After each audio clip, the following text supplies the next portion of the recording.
Assalamualaikum warahmatullahi wabarakatuh.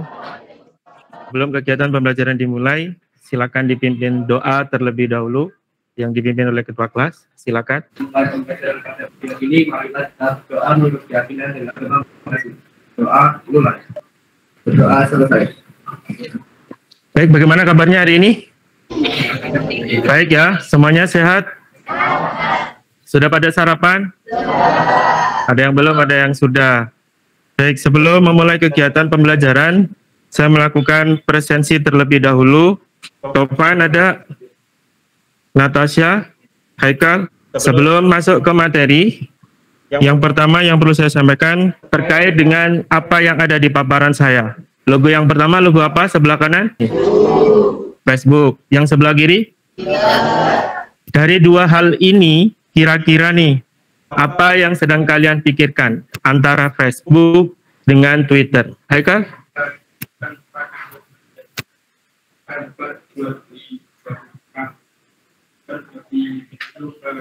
Jadi, gambarannya adalah di saat kalian sudah mahir dalam membuat sebuah aplikasi, membuat sebuah program, yang mana program itu sudah layak bisa dijual, sudah layak bisa dipublish, maka secara otomatis kalian bisa mendapatkan income. Itu salah satu filosofi daripada dua aplikasi ini. Sebelum kita masuk ke materinya, silakan disiapkan gawainya, akses daripada quizisnya, silakan.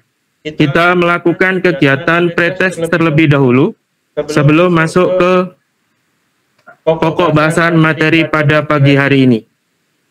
Silakan disiapkan masuk quizisnya.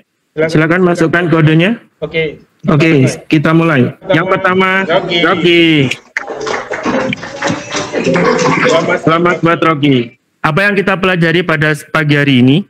Yang pertama, KD-KD yang perlu kita sampaikan. Yang pertama adalah KD 3.6, menerapkan struktur kontrol percabangan dalam bahasa pemrograman. Indikator capaian pembelajarannya apa? Yang pertama, menjelaskan statement struktur kontrol percabangan. Yang kedua, mengkonstruksikan statement atau perintah untuk kontrol percabangan tidak bersyarat, bertingkat, dan bersarang. Tujuan pembelajaran kita hari ini yang perlu kita ketahui sebelum kita memulai mata pelajarannya, sebelum kita masuk ke materinya. Yang pertama, melalui diskusi sesama peserta didik dapat mengidentifikasi dan merumuskan masalah terkait dengan penggunaan struktur kontrol percabangan di dalam pemrograman. Berikutnya akan saya jelaskan apa itu percabangan di dalam bahasa pemrograman. Percabangan adalah menyeleksi kondisi yang digunakan untuk mengarahkan perjalanan suatu proses dalam pemrograman. Nah, di dalam bahasa mesin itu dia hanya mengenal dua kemungkinan, yaitu iya dan tidak, kosong dan satu. Tidak ada istilah ragu-ragu. Jadi mesin itu hanya bisa menerima perintah, ada dua itu, iya dan tidak, jalankan atau tidak, berhenti. Jadi seperti itu maksudnya.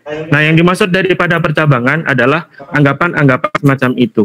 Bagaimana strukturnya? Struktur daripada percabangan, yaitu yang pertama adalah if.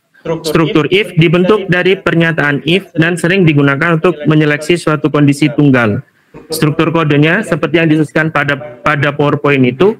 Nah, kalau di dalam bahasa pemrogramannya bisa kita tuliskan seperti ini. If, dan ini adalah kondisinya. Kemudian diawali dengan kurung kurawal dan diakhiri dengan tutup kurung kurawal. Di dalamnya di sini ada statementnya. Statement yang dimaksud adalah setelah kondisi seperti ini, maka dia bisa melakukan apa. Nah, itu yang dimaksud dengan percabangan. Salah satu contoh, di dalam flowchartnya, di situ ada gambar persegi panjang dan belah ketupat. Nah, yang seperti saya sampaikan tadi, bahwa bahasa mesin itu hanya mengenal dua istilah, yaitu iya dan tidak, kosong dan satu. Jadi seperti itu. Untuk penjelasan if, adakah pertanyaan terlebih dahulu?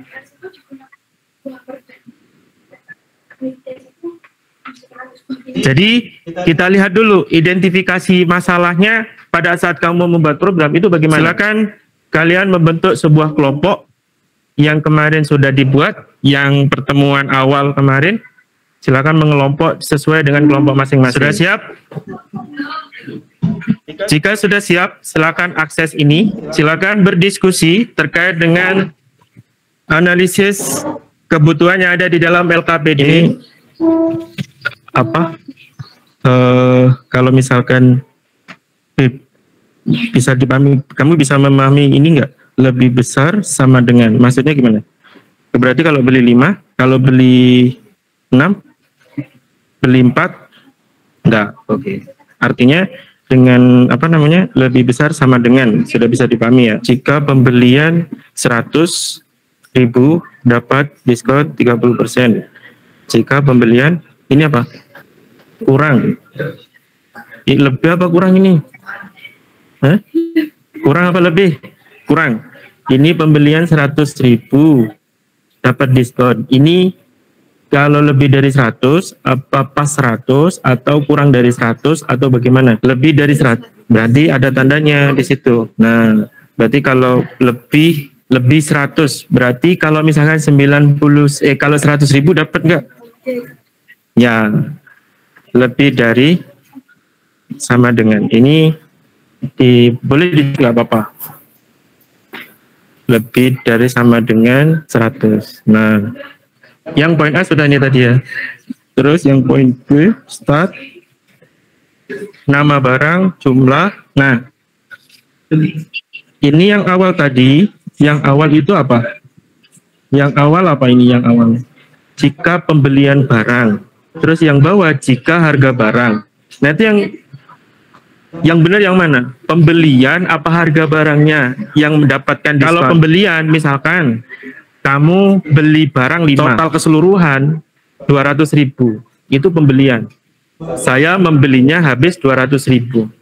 Tapi kalau di sini disebutkan jika harga barang A, B, C, D ini beda-beda, gitu kan. Nah ini yang dipakai yang mana? Total pembeliannya atau harga barangnya dari masing-masing harga ini yang kamu tetapkan. Berikutnya kelompok 5. Assalamualaikum warahmatullahi wabarakatuh. Kami di sini dari kelompok 5 akan mempresentasikan hasil lembar kerja kami. 1. Barokahmart merupakan sebuah minimarket yang sudah berdiri sejak 1995. Dari beberapa kegiatan transaksi jual beli belum terakomodir dengan baik, sehingga petugas merasa kebingungan pada saat melakukan transaksi yang harus dilakukan identifikasi pemberian bonus pada pelanggan. A. Tetapkan promo yang akan digunakan pada transaksi pembelian di minimarket tersebut. Jika pembelian lebih dari 100.000 dapat diskon 30%.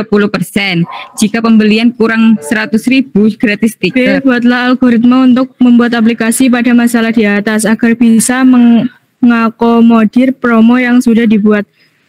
Strat, identifikasi nama barang, jumlah barang, harga, total, bayar, kembalian, diskon.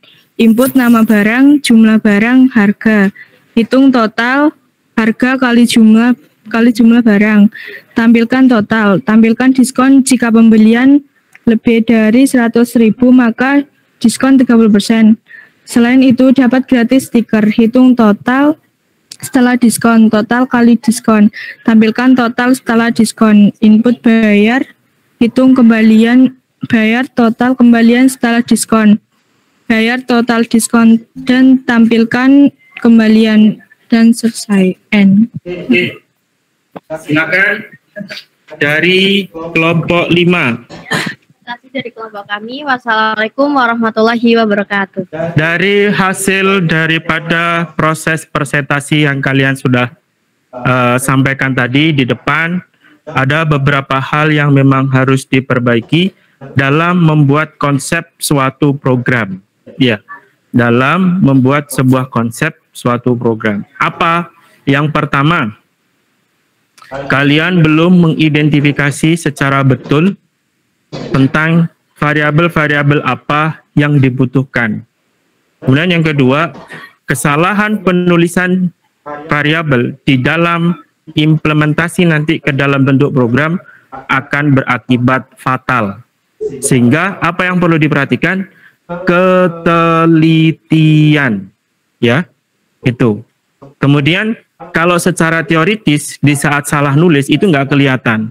Tapi nanti secara praktikumnya, kalau kalian masuk ke dalam bahasa pemrogramannya, begitu salah tulis akan kelihatan. Oh, salahnya di sini. Oh, ternyata saya typo. Oh, ternyata saya salah mendeklarasikan nama variabelnya. Yang seharusnya ini, tetapi pada saat saya nuliskan di rumusnya, saya deklarasikan variabelnya ini. Jadi seperti itu. Itu hal-hal yang perlu diperhatikan dalam membuat konsep untuk membuat program. Sudah cukup? Dah. Jika sudah tidak ada, silakan kembali ke tempat duduknya masing-masing. Disiapkan gawainya lagi, kita melakukan post test. Silakan akses quizisnya. Oke, saya mulai.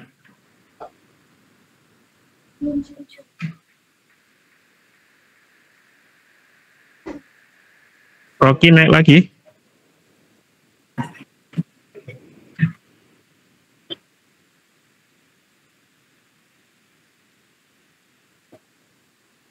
Sudah semua? Oke, baik. Saya akhiri ya. Nilai teratas adalah Rocky ketiga. Prisma Zul. Kasih plus. Nanti yang peringkat pertama ikut saya ke kantin. Oke, baik. Itu tadi terkait dengan kegiatan post test. Pretest sudah dengan hasil yang cukup bagus dari sekian siswa, 50% sudah terpenuhi. Post test sudah 70%, ini tadi sudah memenuhi daripada materi yang sudah saya sampaikan. Kemudian analisis masalah terkait dengan pembuatan konsep daripada pemrograman juga sudah.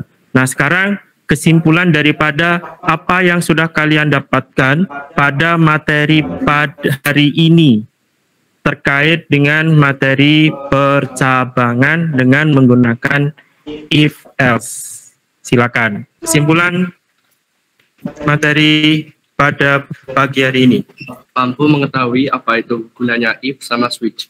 Mampu mengetahui apa gunanya penggunaan daripada if dan switch. Ada lagi? Silakan. Mengetahui perbedaan antara if else dan switch.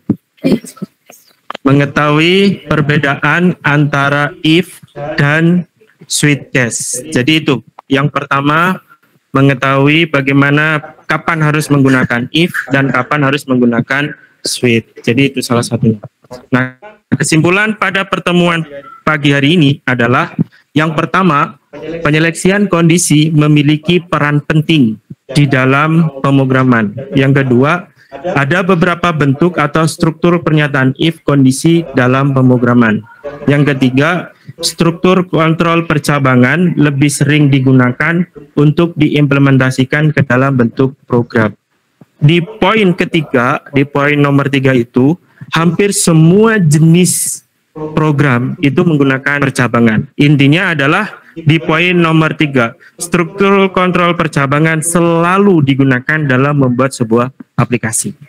Itu kesimpulan materi pada pagi hari ini. Untuk materi pertemuan berikutnya adalah mengimplementasikan konsep algoritma pemrograman percabangan ke dalam bahasa pemrograman. Pertemuan kita pagi hari ini bisa diakhiri dengan ditutup doa. Silakan dipimpin. Baik teman-teman, sebelum mengakhiri pembelajaran pada pagi hari ini, marilah kita berdoa menurut keyakinan dan agama masing-masing. Berdoa mulai. Berdoa selesai. Saya sampaikan banyak terima kasih atas partisipasinya di materi kelas pagi hari ini. Mudah-mudahan kita selalu dalam kondisi sehat. Sampai ketemu pertemuan berikutnya. Saya akhiri. Assalamualaikum warahmatullahi wabarakatuh.